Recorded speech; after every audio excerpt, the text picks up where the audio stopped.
प्रचण्डले संविधान बनाउन जोड गर्यो, वैद्यजीलाई मन परेर हिँड्नुभयो अनि प्रचण्ड दोषी हुन्छ?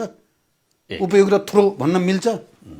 प्रचण्डले सेना समायोजन र हतियार व्यवस्थापन गरेर देशमा शान्ति कायम गर्न खोज्यो, बादल र वैद्यलाई मन परेन पार्टी अलग बनाउनु भयो अनि प्रचण्ड चाहिँ युज एन्ड थ्रो गरेको भन्न मिल्छ?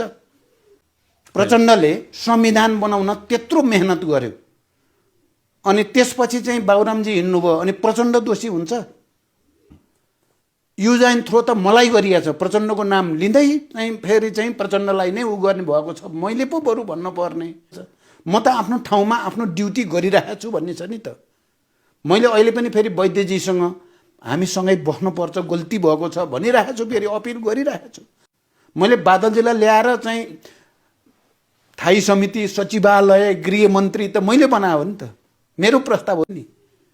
अनि म युज एन्ड थ्रोवाला रछु त?